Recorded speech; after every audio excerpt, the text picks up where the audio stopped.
excited to talk to you guys about the Cafesjian Art Trust. My name's Andy Schlauch, and I'm the executive director and curator. Um, Prior to coming to Minneapolis and Minnesota, I was executive director of the Chihuly Collection in St. Petersburg, Florida. And before that, I was an employee of Chihuly Studio in Seattle, Washington. So I worked with the artist Dale Chihuly directly in terms of helping him with exhibitions and gallery shows and things like that. And then I left the studio to run this museum that was dedicated to his artwork in Florida. And then I found the opportunity to be able to come back to the north and enjoy snow and all of that. So that is why I'm here. Um, I was very excited to be a part of the Cafesjian Art Trust from the ground up because it's not every day a museum person gets to open a museum and start it from the ground up. And that's essentially what the Cafesjian Art Trust is. Um, Basically, the Cafesjian Art Trust is a home to one man's personal collection that he amassed over his lifetime. And he worked, well, I should say he fell in love with art as a kid and always wanted to be surrounded by it. And so that led him to collecting art. And then he got wealth later on in his life, and then he simply collected more. And so our museum basically houses what collection that he amassed, and we rotate exhibitions of portions of it throughout the year. And we're located in Shoreview, Minnesota, in a completely renovated building. And it's a beautiful space. We have about 2,000 square feet for exhibitions, and it's we do about 6 month long shows. So this is a little bit about the Cafesjian basic information, if you will. But we're in Shoreview, Minnesota, and we are open 3 days a week for 3 tours a day. 10 a.m., 1 p.m., and 3 p.m. And they are docent-led tours. We do have special group tours that we will do like earlier in the week or accommodate them in some other way during public tours. But we really like to make sure every group that comes through has a docent leading it. And so that is our website as well, where you can book tickets to come to the tours and visit us. Gerard Cafesjian, he was an interesting fellow. I never got to meet him, sadly, but I knew of him very well. He was very good friends with Dale Chihuly, and so I knew of him from way back when I worked at Chihuly Studio in Seattle. You want to be on? No, I don't need to be on. Okay. Thank you. And um, and so basically, yeah, he worked. Well, he was born and raised in Brooklyn, New York, and he grew up during the Depression. He, as a kid, would take the train into Manhattan just so he could visit the Metropolitan Museum of Art. And basically, that instilled in him a lifelong passion for art and wanting to be surrounded by it. But his education is actually in law. And so after getting his law degree, he decided he didn't want to practice. So he ended up working for West Publishing out of New York, a branch of West Publishing, I should say. And eventually, West Publishing transferred him and his family here to the Twin Cities in the early 1960s, and they lived in the suburb of Roseville. But Jerry quickly became the chief executive officer in marketing for the company. In fact, I'm told he was the only non-family member on the executive board of West Publishing. But his family will always tell you he was always a collector, and when he got wealthy, just simply collected more. And so he had a full-time curator. He also had somebody that was in charge of keeping track of everything digitally. And unfortunately for them, they couldn't keep up with Jerry and his collecting habits. So he would spend all day just going through auction catalogs and things like that, and just earmarking and writing down what he wanted to bid on these things. He loved going to auctions. And And he was also, I would say he's also a philanthropist.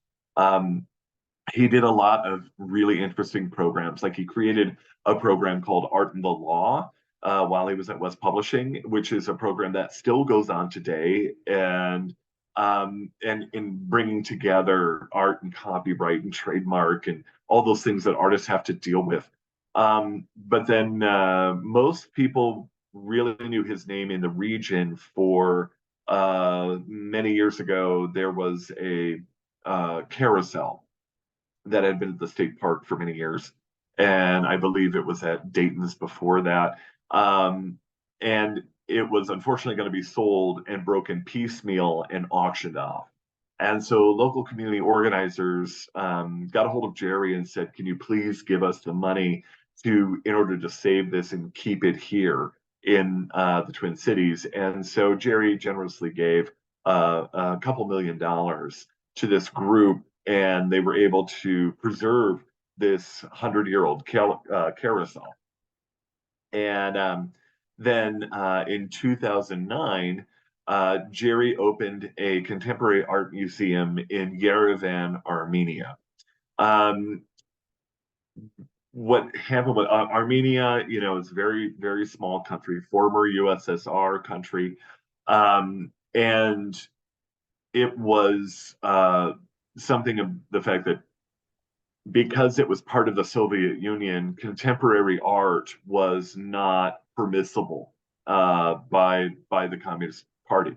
So he decided to take over this once Soviet era building and turned it into an art museum and focus on contemporary art to educate and show the people of Armenia what's happening in the art world. And so a lot of the work he amassed has been on display in Armenia. And in fact, a lot of our largest sculptures that we have in our collection are currently on loan to the museum in Armenia, and which is fantastic. It's become a real epicenter for creativity and artistic influence in the country. And then when he passed in 2013, essentially everything he collected over his lifetime, he already had planned to turn into a trust. And then the moment he passed away, his daughter, Kathy Cafesjian Baradaran, became the sole trustee. And she originally was just, she and her family tried to bring as much back to Minnesota as possible. Some of it was also in Florida, as well as here in Minnesota. And originally it was just going to stay there in a warehouse. But as conversations evolved, Kathy decided to create a research library and a rotating exhibition space so that we could be open to the public. So that's how we got here. And so we are the house, the home for all of this collection. And we're very fortunate that we've been able to have our third exhibition since we've opened a year ago, October. And so I'll start with talking about a little bit about the shows we've had.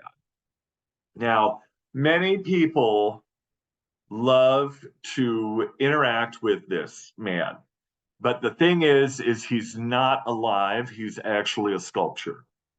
This is security guard seated by Mark Seigen, who created this sculpture. It's a Wisconsin-based artist, and he on his name tag it says art, but he is an artist in Wisconsin known for making these hyper-realistic sculptures of humans in mundane circumstances. And so we had him prominently displayed when we opened to the public for about a year. Now, our first show was dedicated to the collection of Dale Chihuly that we have in our collection. And if you're not familiar with Dale Chihuly, there's some people may have been to the Bellagio in Las Vegas. And if you have, you walk under a huge ceiling of Chihuly glass that's right at the right where you register to get into the hotel. That's the biggest thing I can think of, but he's the most renowned artist in working in glass that I know of.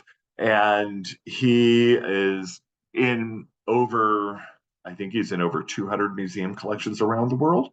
But what was really interesting taking over this museum was that Jerry was actually really good friends with Dale for many, many, many years. So he acquired up to like 46 pieces that we have in our collection.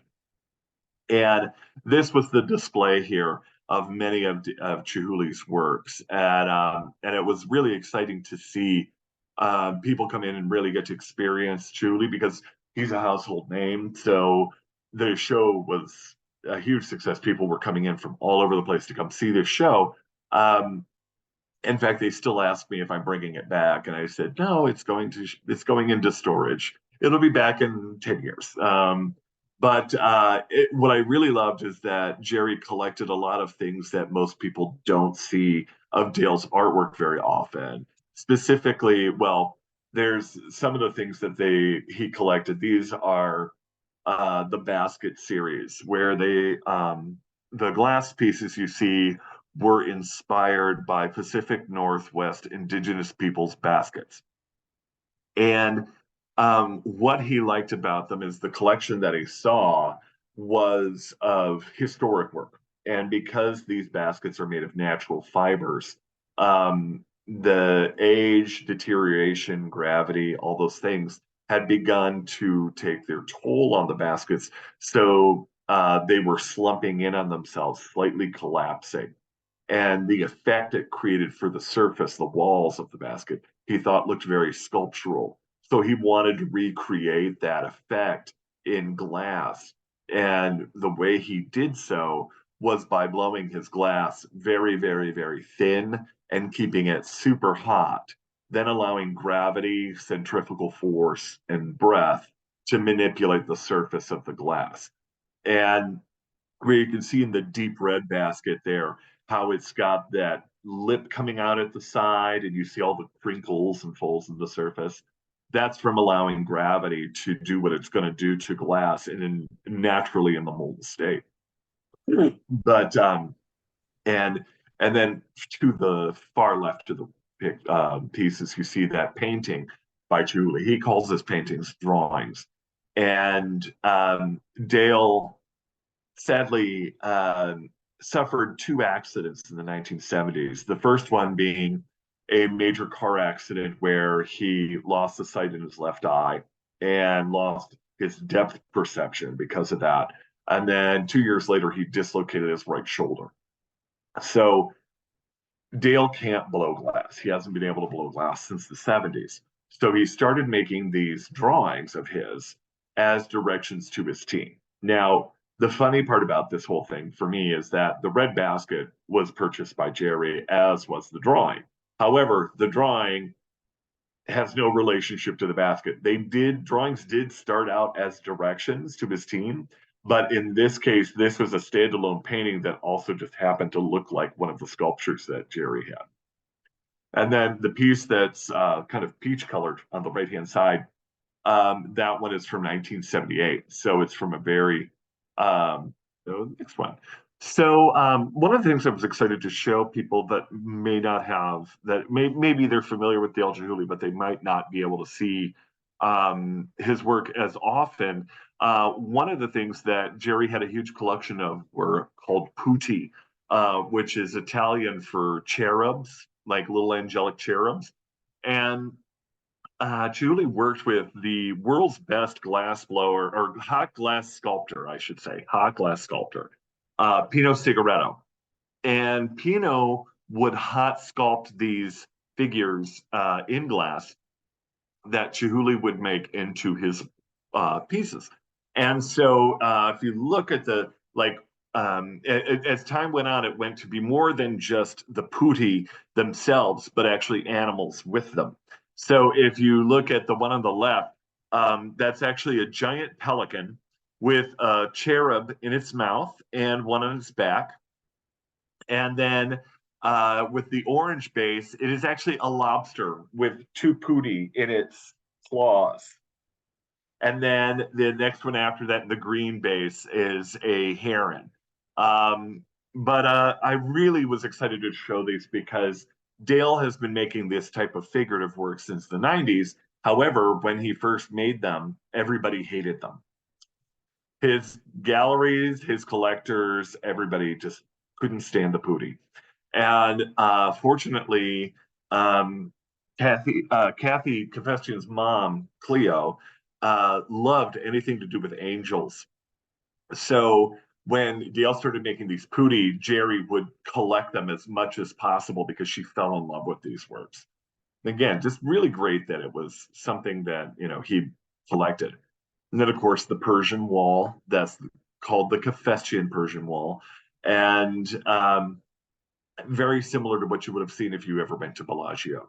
Um, but a beautiful 30-foot long installation of hand blown glass that is mounted in cups to the wall for this kind of really balanced display. And then our second show, like I said, the Chihuly show was very popular.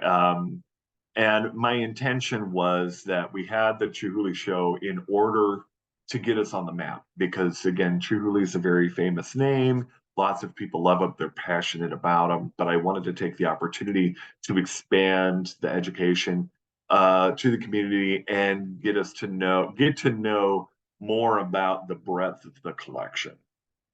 And um, so the next show we did that opened this past summer was called Highlights of the Collection. And the reason why it was called Highlights is that we wanted to just give a sort of cursory overview of the various types of work that Jerry collected over the years. And what you see on the slide here are two of the paintings that were in the show. On the left is Zeb, and that is by Victor Vasarely. And Victor Vasarely is the grandfather of what's called the op art movement that happened in the late 60s and early 1970s. And the op in op art stands for optical art. And one of his, even though it wasn't until the 60s that this movement happened, there was a painting that he created of two zebras, one in front of the other. And that painting that he made in 1939 is considered to be the first op art piece. We do not have that in our collection, sadly, but we do have a lot of Victor Vasarely. In fact, we have 193 pieces by this artist in our collection. And his work is intended to make you see things. So it looks like a sphere is coming out of the painting, but there really is no sphere. It is a flat 2D painting. And and that particular one is really a very successful one. It fools everybody. I love seeing people mystified by it. And then the painting on the right is is a beautiful painting by Henri Mouret. He's a post-impressionist painter from France, and I was really shocked to see this painting in our collection. So much of this has just been finding it in the warehouse type of thing. It's a lot like Indiana Jones when you're in our storage area.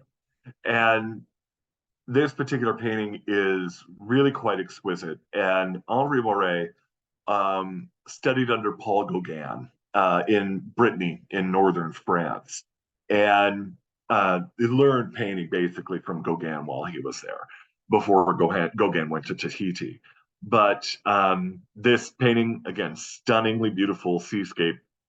The funny thing is that Jerry didn't start collecting. He never really had an interest in seascapes until he had his first winter home was in Scottsdale.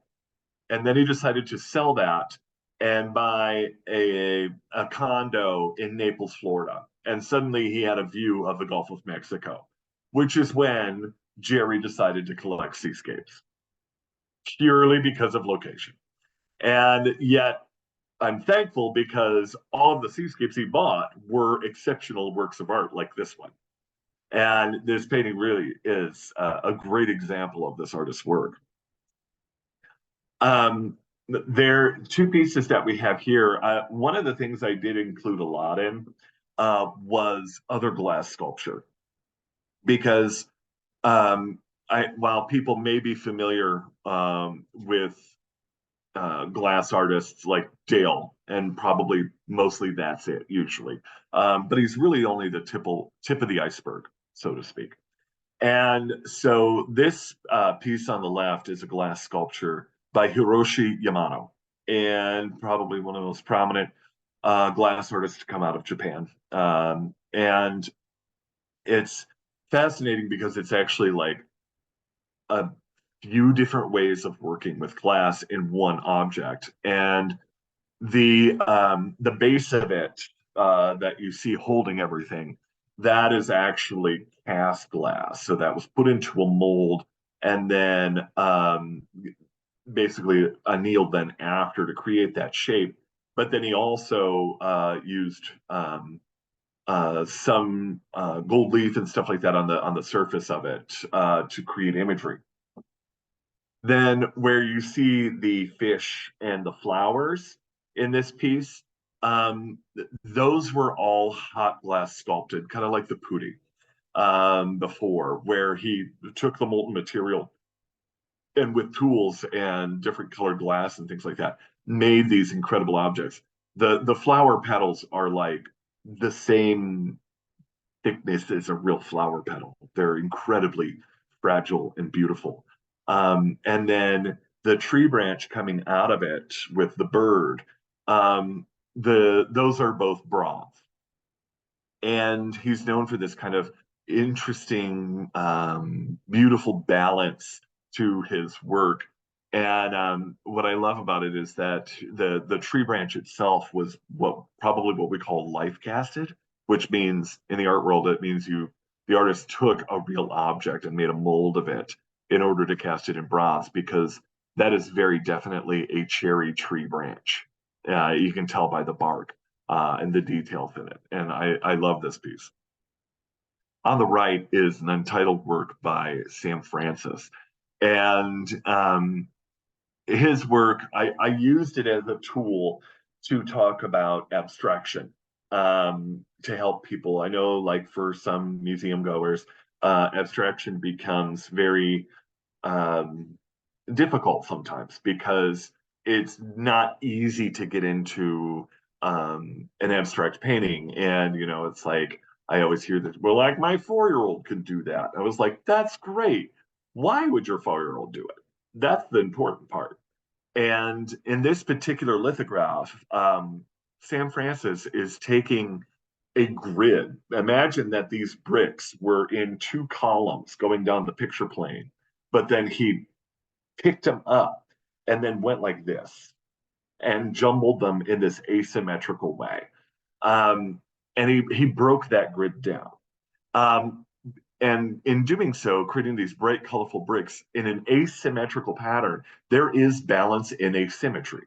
So it's really it's to create movement for your eye. And so like I said, I used it as a tool to kind of like hopefully open up people to abstraction, because we have a lot of abstract art in our collection. So, if you can't enjoy this, then, I worry that other pieces may not be enjoyable too.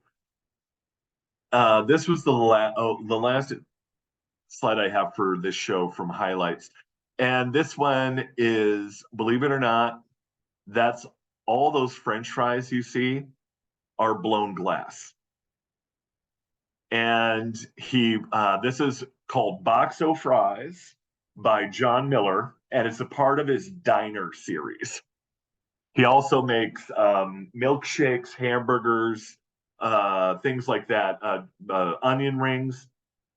And all of those French fries are individually blown pieces of glass. The box, the carton that it sits in, is actually aluminum, but all of the French fries are glass, and those are blown into molds. And then he may sandblast them a bit to make them look matte finish, so they're not so shiny, and that helps enhance the look of the fact that they are there. In fact, I just found out that John Miller has a huge exhibition down in Miami, Florida, at the University of Miami, I believe. And believe it or not, also that sculpture is over 3 feet tall. So it's a very large installation. And Jerry Jerry was very cognizant, very aware of what was happening in the art world. He was always interested in art. He didn't really like to collect artifacts or archaeological pieces. He really liked to live in the now.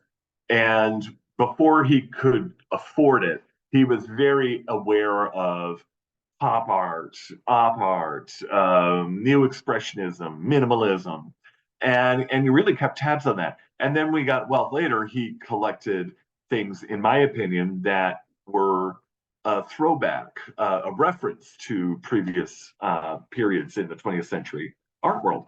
And so I think his love of pop art is why we have box of fries, because what's more pop art than oversized food, right? So that was all part of highlights, and it was a great show in terms of visitation, and we had a really great press on it. I can't thank the press enough; they were so wonderful. So for the new show, this is going to be a video that I made, and then I'm just going to narrate over the video. But it's a walkthrough of our exhibition in case you're not able to make it. Hopefully this will. Oh no, I spoke too soon. I have a surprise slide in here. Yeah. So the piece on the left is Sam Gilliam, and it's called Exhibition 9. And it is Sam Gilliam was the one of the most prominent, if not the most prominent, African American artist to come out of abstract expressionism and neo-expressionism in the 20th century in the United States. And in that particular painting, which that one is over 8 feet tall, the in the 80s, he was very inspired by the improvisational nature of jazz music, and also inspired by African American quilts out of the South. If you're familiar with Gee's Bend, um, and so these paintings, and this one in particular, in that series that he did um, in the 80s, are individual canvases that he painted, cut apart, and then merged together. And so, and then the red on the edges and the yellow at the top and the white on the side, that's aluminum, additional construction elements that he did to merge the piece together into one object. The picture on the right is by another glass artist, and his name is William Morris, and that's called Suspended Artifact. And Morris is heavily influenced by archaeology and various cultures. And so, from anything from indigenous American to Etruscan and Egyptian. But all of that is glass that's been hand blown and hot sculpted. And all of it is individually put together. So the head of the animal comes off, the two hooks holding it up, that's glass as well. Those come off, the axe, the arrows you see at the very top, those are individually placed into the quiver. The quiver is a separate object. And I thought it would be really interesting for people to see something of so many different individual elements in glass composed into one sculpture. And on top of that, he was a glass artist that worked for Dale Chihuly. So if you think back to the pictures we started with, one of the main questions I always got in touring and showing Chihuly artwork is Dale works with a huge team of people to make his work, and people would ask if his employees, the glass blowers that work for him, if they make work that looks like Chihuly's, and the answer is no. William Morris does not make work that looks anything like Dale Chihuly, and hopefully as an entrance into the sheer variety of voices and techniques that you can see in glass sculpture. Now is the video. And so this is a walkthrough of our current exhibition. And I'm starting with right outside the gallery. So what you're looking at is a case where the security guard used to be. And this is a display of our collection of Paul Stankard objects. And Paul Stankard is a torchwork glass artist. And what you need to understand about what you're seeing in these objects, all of that is glass. There's nothing else in there other than glass. And if you look on some of the objects, like the green and yellow flower piece there, the roots that are showing are actually sometimes shaped like human figures, like the center of this one above the rock shape are two legs. And he learned to make glass by making medical glass. So this part you can see how he's beautiful detail he gets into it. And then we put a mirror below these so you can see the surprises of the faces on the bottoms of the paperweights. And he did medical glass first, so he had to do absolutely precise work. So this is the show, Fooling the Eye, Optics of Bossarelli and Kuhn. So back to that one artist that looked like the sphere was coming out of the painting, even though it was flat. He is one of the artists in this show. That was a teaser for this exhibit. And he was a Hungarian French artist that, again, was the godfather of optic art. But John Kuhn is a glass artist out of North Carolina that creates cold sculptures that he uses to reveal something to us. This is a very nice, calm Bossarelli. They get much more vivid very quickly. So I wanted to start off slow. And then these three pieces are by John Kuhn, very sparkly. He made these three pieces when he was going through a rough time. So what I'm focusing in right here, and that kind of destruction that moves into order, is kind of what he was going for. So out of this chaos comes order to the left and right of the sculpture. And then the next piece is another focal point piece talking about chaos and building out of this glass. And so hopefully you can see the details. These are very heavy pieces that we mounted to the wall. And this is the last one of the three. And what I love is the details in the corners where he has more sections of his crystal and glass constructed pieces.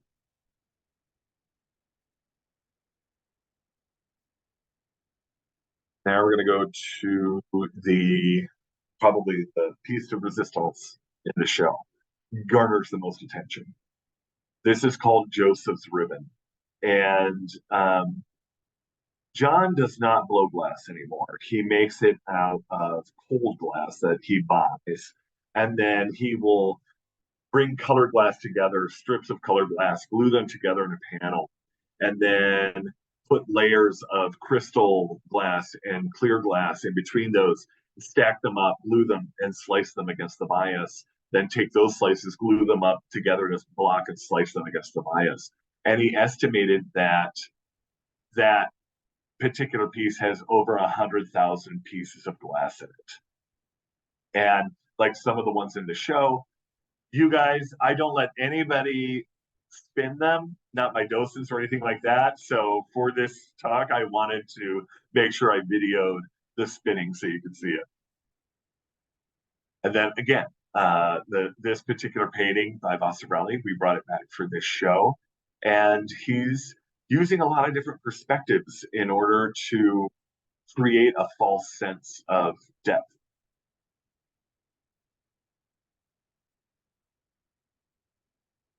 Either using tints and tones and shades of color, also using multiple linear perspectives to do that. And then he's also using a very famous trick that artists use called trompe-l'oeil. And what that means is the artist is simply trying to paint something so realistic it looks three-dimensional and looks like this is turning in on itself, coming at you and going away at the same time, but it's actually completely different.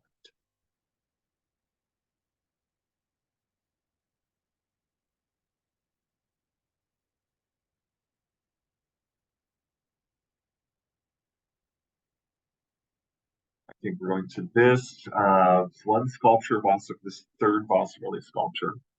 And what I love about this one is that looking at it, you think it's transparent and you're seeing the panel through it, but it's not. It's actually 100% solid aluminum. But again, he's playing a trick on your brain to make you think it's transparent.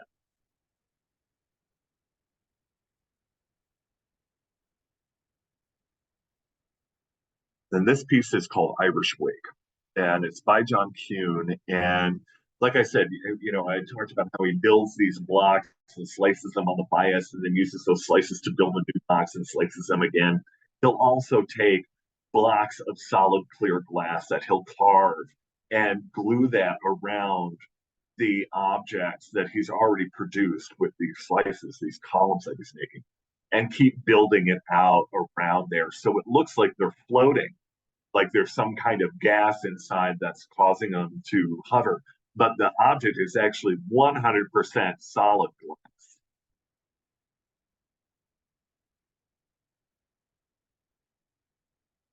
And he gets a lot of his aesthetic and his interest in Eastern philosophy.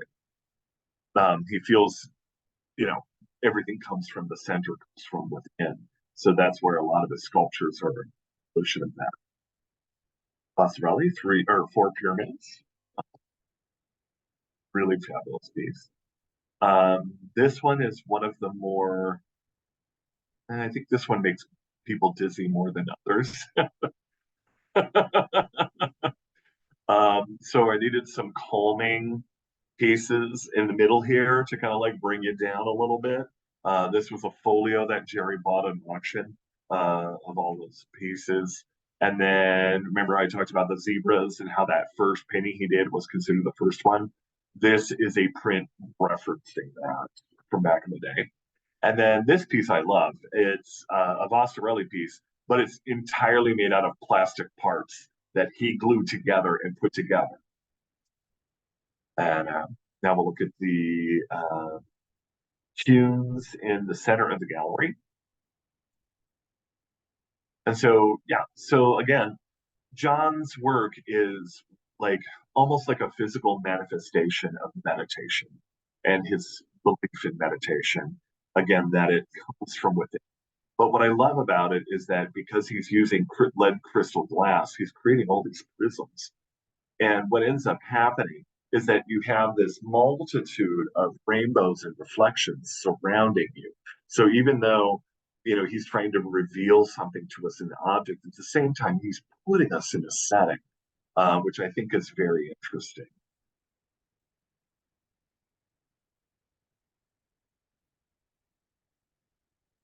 Most of the glass pieces you will see are in our collection, but a few of them are. This one I particularly love is called Sigma 5. And depending on where you stand and look through it, it'll change from being colorful to disappearing. And then, boom, colorful again.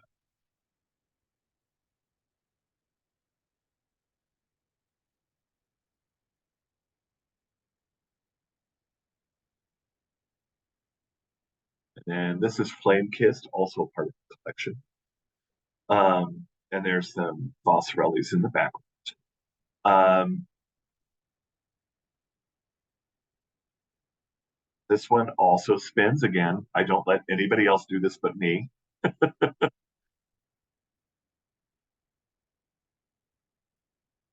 And you can see the effect that it's having on the space around.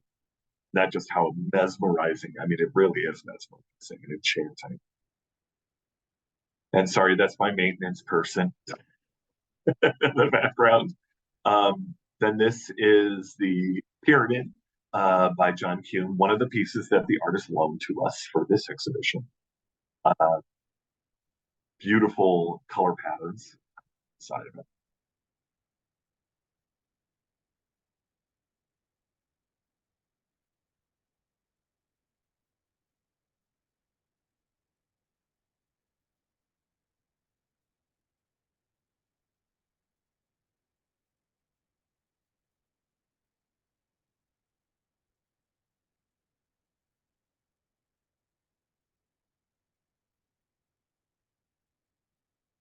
And then the last one in this section is called Star-Crossed, and it's fantastic piece. I love the effect of the Vasarely behind it.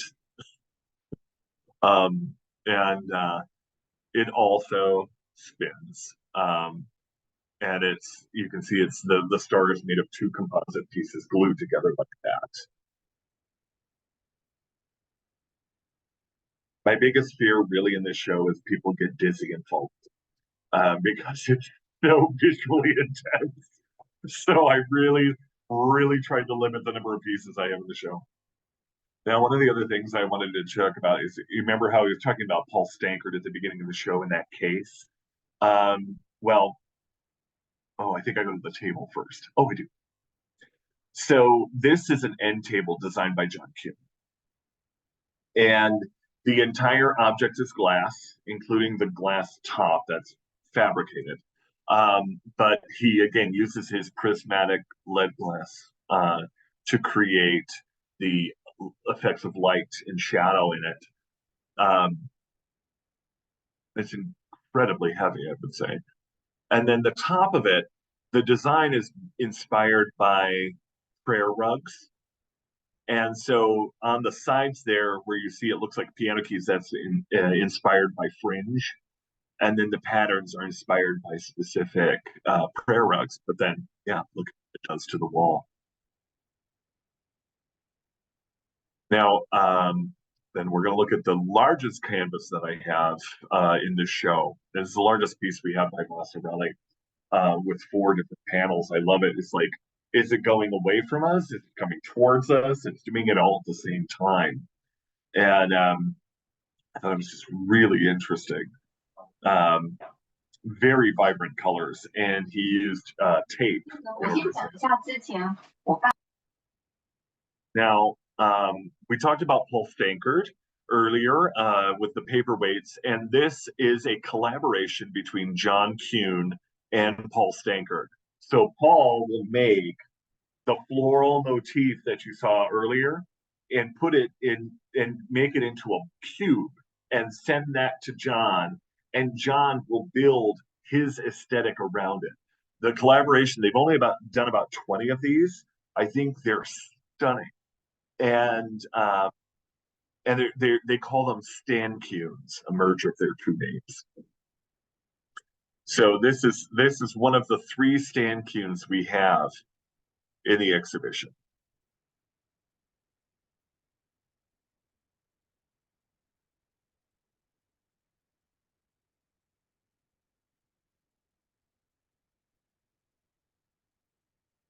And we have 2 more in a case. The Stan Kuhns were the round one and the cube one that we just looked at are on loan from the artist, but the rectangular one is actually on loan. It was from Bergstrom Mahler Museum in Neenah, Wisconsin.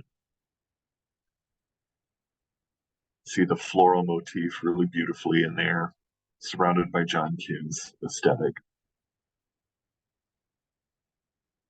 And this one from Bergstrom Mahler Museum, I just particularly love. Again, just below that white trumpet flower at the top, there's a root there, and it looks like it's holding 2 pink pom-poms, and that root is shaped like a human form. And it's encased, basically, encased by John Kuhn. And so this is a side view. You can start to see some of the lines of the paperweight portion of it, and it's helpful for that.